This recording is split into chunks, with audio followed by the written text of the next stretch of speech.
Everyone ready? This is the SEC Insider Hit. Presented by your local Farm Bureau Insurance agent. Go local. Go with a home team.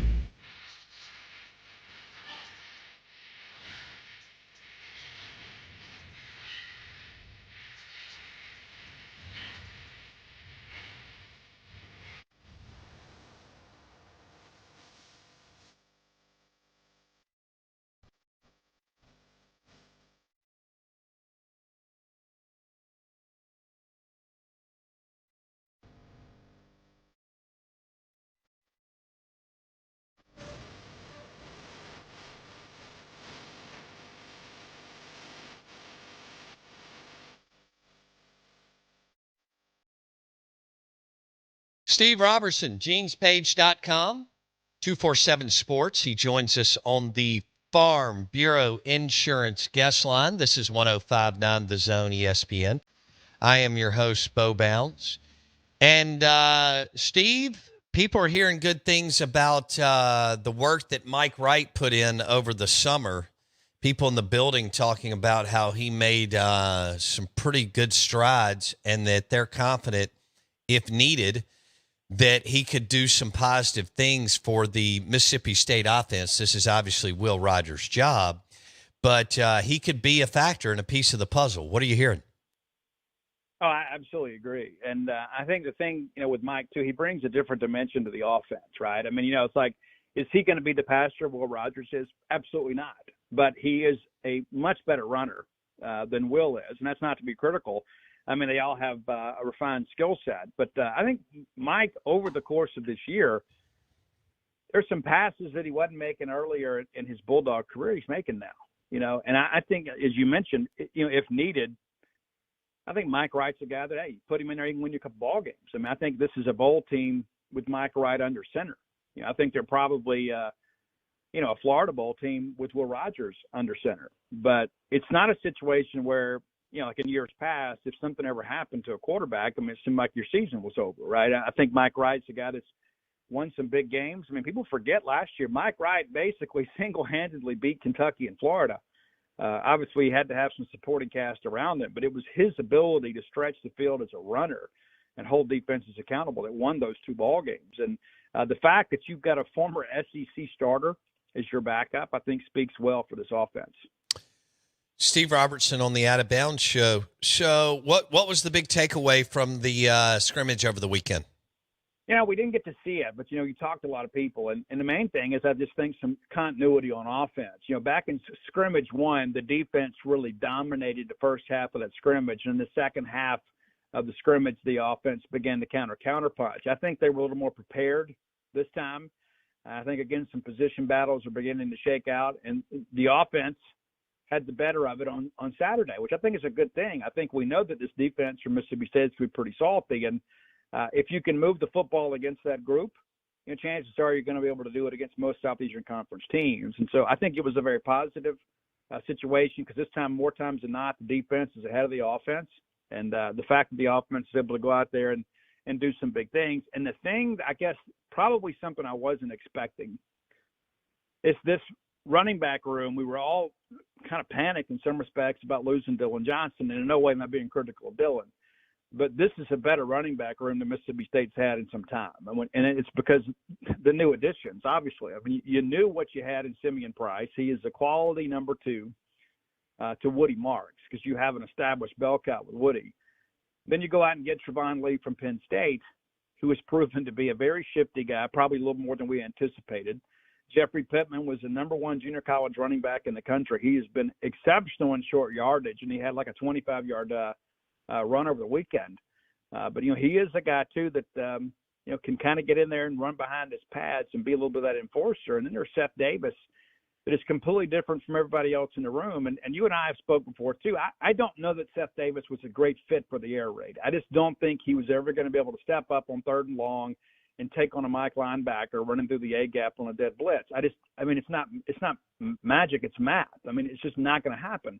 And I think a change in offensive philosophy really lends itself well to Seth Davis. And, he made some plays in the spring, and in both of the scrimmages, he is a guy that's been singled out by the coaching staff that's done some really things, and it may be their most elusive runner in many respects. So when you begin to think about, okay, you know about Woody Marks, this running back room by committee may be as deep as 5 guys.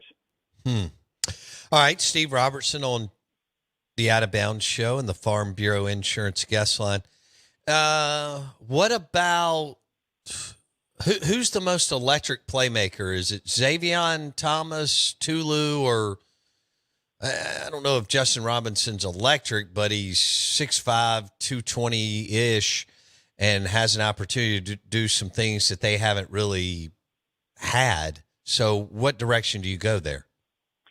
I'm going to go Tulu, and Xavion's probably 1B. You know what I'm saying? It's like I think, number one, as we all agree, Tulu has been underutilized in his time here at Mississippi State as an outside receiver. Bumpus, from the very first practice, the first question that I asked him, other than, hey, how are you doing, is, hey, is Tulu a slot? You know, and he just looked at me and he's like, yes, he is a slot receiver. And I think giving him the full expanses of the middle of the field to work with, and the fact that you're going to see a lot more man coverage this year, I think you see this as a situation where Tulu could have a huge year. And you look at Xavier Thomas, and you're talking to some guys on the coaching staff off the record, they'll tell you, this kid doesn't have any idea how good he can be. You know, he is an electric guy that has really come into his own as a route runner. And that's the thing. I give Bumpus a lot of credit for that. Not in any way to be critical of the previous staff.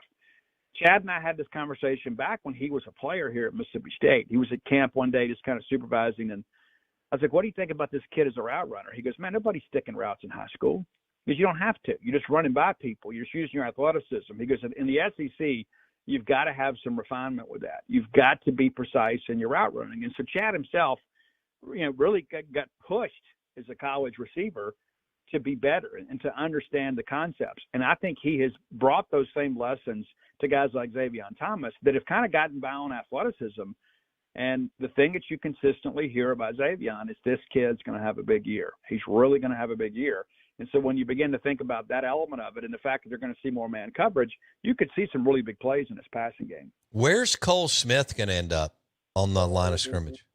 Yeah, I think he's center all the way. I mean, he's a guy, obviously, that could play right guard. He can play left guard. I mean, he can play any of those interior positions. But for the bulk of camp, I mean, he has taken the lion's share of the first team reps at center.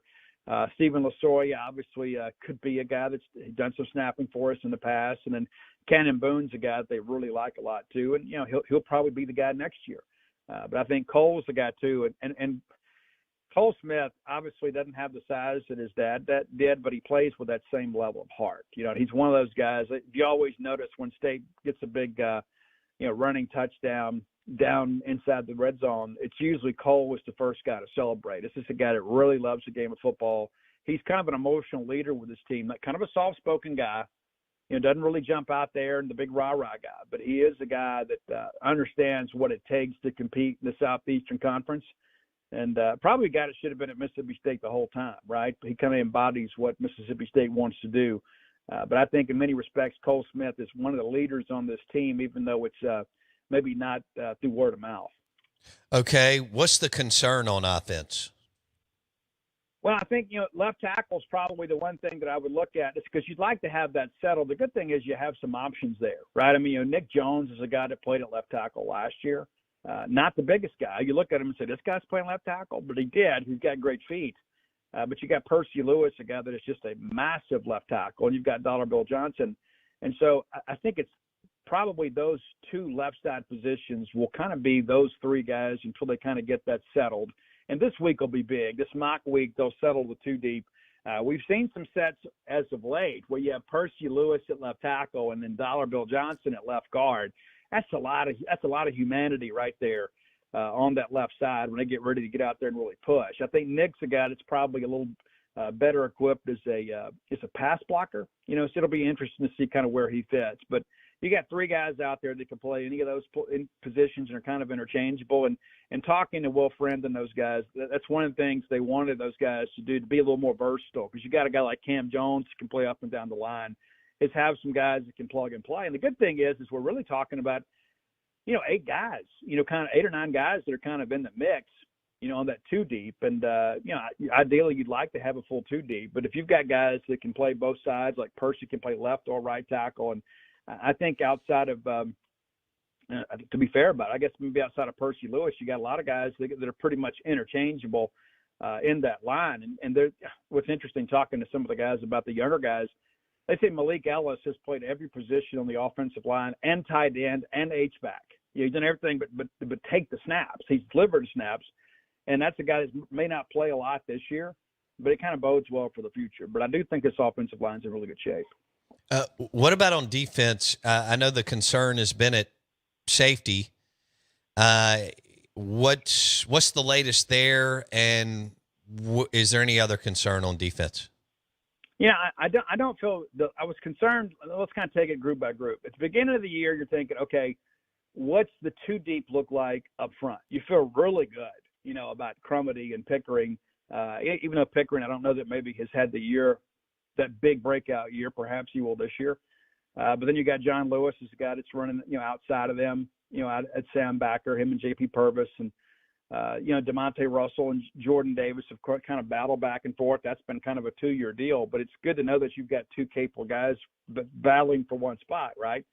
But behind them, though, you start thinking there's Trevion Williams and Calvin Dinkins, and both of those guys have had great camps. And so I think you've satisfied the depth concern up front, because before you felt like, man, if anybody gets hurt, it's a big drop-off. I think Calvin Dinkins, Trevion Williams have had good camps, and I expect both of them to play a lot this year. So I think you're satisfied with that group. And, of course, Deontay Anderson making the jump that he has. He was the leader in the first scrimmage on defense and had 5 tackles, including a couple of sacks and a forced fumble. It's good to see the light kind of come on for him. And you felt good about first-team depth at linebacker, but you worried about depth behind them. And I think for the most part, there's probably a comfort level with that too, because you begin to think about, we mentioned the battle at Sam linebacker. That Buki and Jed are going to be your Mike and your Will. And then there's Deshaun Page, a guy that's played an awful lot of snaps from Mississippi State. And you got some younger guys, and Zachary Tillman, a guy from just down the road from you there in Florence, Mississippi. In many respects, kind of a surprise at camp on defense. I don't think that people, including myself, expected him to have the camp that he's had. But any of those guys in the linebacker room, when you ask them about newcomers, he's the first name that comes up. And so I think there's a really good chance of him playing as a true freshman. I think the corner battle is settling.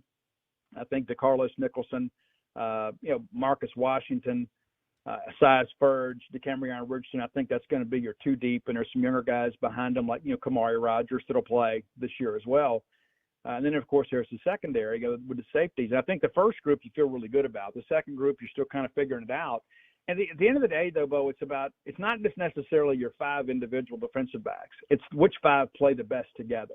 And I think that's what we're working on now. And Arnett mentioned that over the weekend. It's like, hey, sometimes I don't think we're living up to our expectations, so we'll change our personnel group and see what works for us. And so I think there'll be some ebb and flow over these first couple of weeks before they get into SEC play at safety, and then find the right combination before they get to play LSU. Steve Robertson on the Farm Bureau Insurance guest line. Okay, so having said all that, they don't have another scrimmage, do they?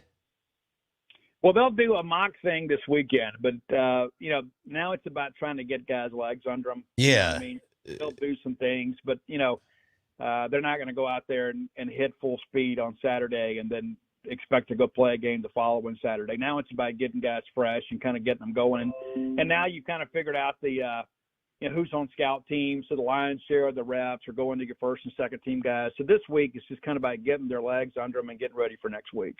All right. Are you expecting a breakout year from Trevion Williams or just a solid year? I think he'll have a good year. And I think because of the fact they're going to rotate a lot more, and that's one thing that's really kind of been a tenet of the David Turner experience is, people forget, Josh Boyd and Fletcher Cox played side by side as true freshmen at Mississippi State, but I don't think it's a surprise that all of a sudden Calvin Dinkins has a big camp and Trevion Williams has a big camp and Deontay Anderson with the arrival of David Turner, because that's what you expect. I mean, David's a guy that understands you're going to need, 8-9 guys, to go out there and compete in the SEC because, not everybody's going to be 100% week to week. You got to mix and match. And so I'm not the least bit surprised to see guys step up because David Turner is here, because Dave believes in that rotation. I mean, people forget, when you had, the Jeff Collins psycho defense deal where you had, the 1A or the A and B defense or whatever, so David's a guy that understands, he's got to have a lot of guys ready to play.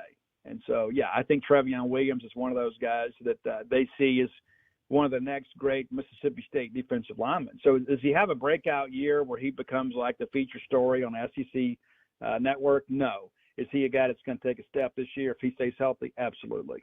Okay, we'll switch gears to recruiting. Ole Miss just landed Cam Franklin. They feel like they've got the juice. David Johnson just told us that they'll land the St. Martin wide receiver. What was his name? Yeah, Norrell White. Yeah. What do you think is left on the table for Arnett? Are there any fillets left? Not a lot in-state at this point. That's the thing you always think about it. And I agree with David. I mean, I think Norrell White, from the infancy of his recruitment, I was told if he stayed in state, it's probably going to be Ole Miss. And then in addition to that, there was some ebb and flow with it. When he committed to Arkansas, I don't think anybody ever said, okay, well, yeah, he'll stick with Arkansas. That's one thing I'll give State and Ole Miss both a lot of credit for. When both State and Ole Miss are after an in-state kid, it's really, really tough for an out-of-state program to come in here and get those guys. It just really is. You might be able to hold off one of them.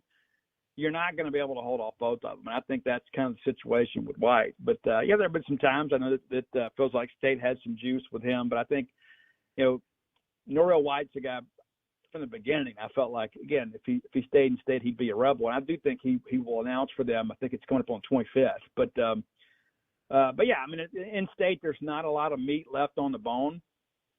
And, I think that's okay because of the fact that I think State's needs right now with these final spots are going to come from junior college and in the portal. I don't think you have to go take a bunch more high school guys. I like what they have. And as you mentioned, Ole Miss has a juice right now. It's funny. We had the same conversation back during the month of June when State had the juice. And we were both like, hey, listen, there's always ebb and flow in the recruiting process. Nobody ever dominates from wire to wire. It just doesn't happen that way, and especially with in-state recruits. And, you get some juice, you get a few kids, and then they get a few kids, and nobody ever gets everybody they want. And that's just kind of life and times in the state of Mississippi. But I think what State's going to do now, especially when you consider what they're losing, we talked about that earlier in the show. It's a veteran group. You got 20 of 22 starters that are seniors.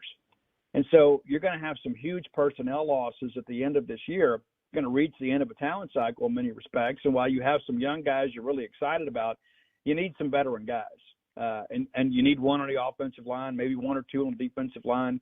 May not hurt to go out there and get a linebacker, depends on how some of these younger guys develop in the season. And so I think what you're going to see over the course of the next few months is some new names pop up from the junior college ranks. And then, of course, I think they'll be very aggressive in the portal late. I don't think it'll be a situation where you're signing 10 players in the portal, but they have got to allocate some scholarship for some veteran guys to help navigate through what's going to be a really challenging schedule next year until these younger guys are ready to be stars in the SEC. All right, we'll leave it there. Steve Robertson, genespage.com, 247 Sports, and he joined us on the Farm Bureau Insurance guest line. Thanks, Steve. Appreciate it. See you soon. So we got a couple of updates out of Starkville and Oxford. They'll now start to get healthy, get their legs under them. And, yeah, they'll still be practicing and working on things and refining. But you want everybody healthy in this brutal grind of the SEC West, right? By far and away the toughest gauntlet, I think, in all of American sports. I really do. You look at the West, the composite recruiting from everybody that's in it. And then you look at the monsters of Bama and LSU and the fringe monster of Auburn and the others of MSU, Ole Miss, A&M, and Arkansas, who are all capable. And I know A&M has, underachieved for the most part, but they have also proven that they can win, big games. So here we go. The last SEC West gauntlet for the Rebs and the Dogs. Last one. And then we won't have divisions anymore. Y'all think Apple's going to buy ESPN? I was reading some articles on Front Office Sports this weekend and Sportico. What do you think about Apple buying ESPN? Dropping the bucket, really, for them capital-wise. Isn't that amazing? Disney's talking about they want $50 billion. Disney owns 80% of ESPN. Hearst owns 20. Apple hasn't done any kind of big acquisition since Beats, which we've talked about on the show with Dr. Dre and Jimmy Iovine, which was, I think, about $3.2 billion, which was a drop in the bucket, which is crazy to say considering kind of how Apple operates and how much cash and assets they have on hand. Now, one thing Bob Iger, among others, Iger's now back running Disney. He ran it forever and stepped down, and now he's back. They're trying to figure out exactly what they want to be, I guess, going forward. But one thing that Bob Iger has let us know is, they've used all that money that ESPN throws off to help boost, Marvel and Pixel and other things that they like to do. If they probably need an influx of cash. And what would Apple be willing to take? Would they take the 80 and let Hearst continue to roll with the 20? Or would they go all in? Now, Apple already has Major League Soccer. And with Lionel Messi coming over, that's already been a big boost for them. He's a star, right? Inter Miami, he's a star. You look at the way everything's trending for them, and he decided he wanted to come here instead of going to, Saudi Arabia, and he also wants ownership in a team. But if Apple, you already know how many subscribers Apple has. In fact, Jason, look that up. But ESPN's about 115 million, I think, unique subscribers. Going to be a lot of overlap, but Apple's dabbling in sports. If they purchase ESPN, make that acquisition, they have the NFL, they have Formula One, they have the NBA, and they have your league. Because who holds all the rights now starting next year? Disney, ESPN, ABC. If Apple were to buy ESPN, they would have the SEC rights. That's something to keep an eye on. Tim Cook doesn't have to do anything, but they may decide they want to. What do we have, Jason? So Apple, across all of their platforms, like Apple Fitness, all that other stuff, 935 million subscribers. Okay. So my main question is, does the amount of money that they have, would that change anything with all this realignment? Like, would they try to go get bigger schools to be a part of, their ESPN brand? I think that would put them in position when North Carolina comes up, who is the next big bride. Right. And then you got to pair North Carolina. I don't think NC State's going. I don't think North Carolina's going without them. Maybe. We've seen that happen. Oregon State, and some others. That's a good question. They would have plenty of money. And would it be an even better fit for the Southeastern Conference to have Apple instead of Disney? We'll keep an eye on that. We got some great topics for tomorrow. I just didn't get a chance to hit on them. I had to tell you the story about the party bus going to Gibbs and staying up past midnight on Saturday night and Sunday morning. Have a great day. If you missed anything, hit Apple Podcasts. Search Out of Bounds with Bo Bounds. Lunch today brought to you by the Sonic Boom Burger and the Dirty Bird Wrap at Bulldog Burger, Lake Harbor in Ridgeland.